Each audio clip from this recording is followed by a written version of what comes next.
শব্দটি উচ্চারণের জন্য আগাম মাপ চেয়ে নিচ্ছি। তারপরও জানিয়ে রাখি, বুদ্ধিবৃত্তিক পতিতাবৃত্তি শব্দটি ব্যবহার করেছিলেন সর্বজন শ্রদ্ধেয় আইনজ্ঞ ডক্টর কামাল হোসেন।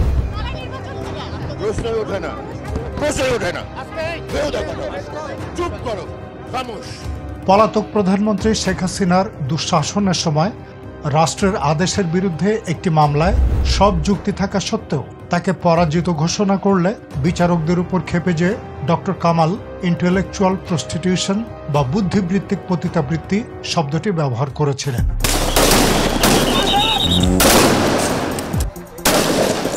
যে কোনো মূল্যে ক্ষমতা থাকার চেষ্টা সত্ত্বেও স্বৈরাচারী শেখ হাসিনা পালাতে বাধ্য হবার পরও রয়ে গেছে সে বুদ্ধিবৃত্তিক পতিতাবৃত্তি।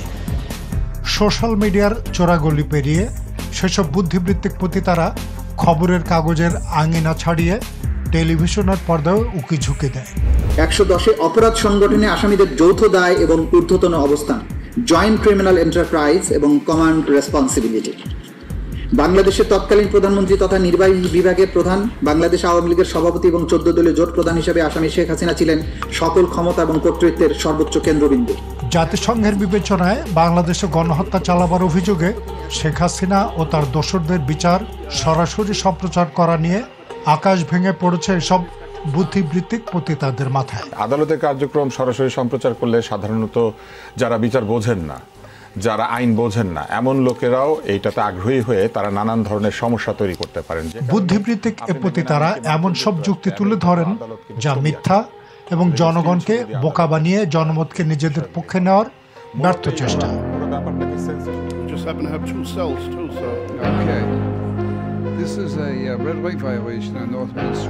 আমেরিকায় ওজে সিম্পসনের কথা বাদই দেয়া যাক। পুলিশের হাতে নিহত কৃষ্ণাঙ্গ জর্জ ফ্লয়েড সহ অসংখ্য বিচার কাজ আদালত থেকে সরাসরি সম্প্রচার করা হয়েছে। বর্তমান বিশ্বের আইনের উৎসভূমি ও সকল ব্যারিস্টারদের শিক্ষাকেন্দ্র ব্রিটেনের গুরুত্বপূর্ণ বিচার কাজও সরাসরি সম্প্রচার করা হয়। হেগের আন্তর্জাতিক আদালতে বসনিয়ার যুদ্ধের বিচার বা সর্বসম্প্রতি গাজায় হত্যাযজ্ঞের জন্য ইসরায়েলের বিচারও সরাসরি সম্প্রচার করা হয়েছে।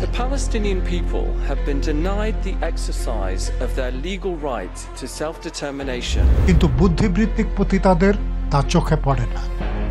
বাংলাদেশের আন্তর্জাতিক অপরাধ ট্রাইব্যুনালে জামাতে ইসলামীর নেতা আব্দুল কাদের মোল্লার বিরুদ্ধে বোরকা পরিয়ে কাকে এনে সাক্ষ্য নেওয়া হয়েছিল তার পরিচয় জানানো হয়নি। সে বোরকা পরিহিতের ধর্ষণের অভিযোগ নিয়ে বিরোধী পক্ষের কোনো আইনজীবীকে প্রশ্ন করার সুযোগও দেওয়া হয়নি। ধর্ষণের অভিযোগ তোলা হয়েছে গণমাধ্যমে। তখন কোথায় ছিল বিবেক?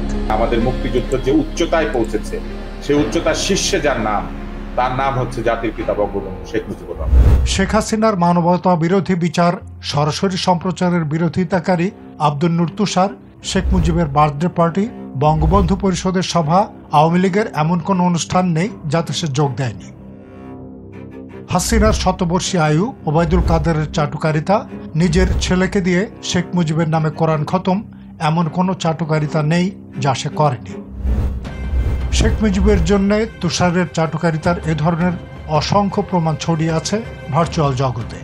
কিন্তু আমি এরকম বাংলাদেশ চাই, আপনাদের জীবনে যেন 84 বছর বয়সে কাউকে উপদেষ্টা হতে না হয়। আপনি সরাসরি নির্বাচন করবেন, আপনি প্রধানমন্ত্রী হবেন, আপনি প্রেসিডেন্ট হবেন, লোকে আপনাকে ভোট দিবে, কেউ জানতে চাইবে না আপনি কি পুরস্কার পেয়েছেন আর কি পুরস্কার পান। নিষিদ্ধ আওয়ামী লীগের এই চাটুকার তুষার যখন দেশের একটি বড় রাজনৈতিক দলের তারুণ্যের সমাবেশে আদর্শিক বয়ান দিয়ে বেড়ায়, তখন তাদের রাজনীতির নৈতিক ভিত্তি নিয়ে প্রশ্ন উঠতেই পারে।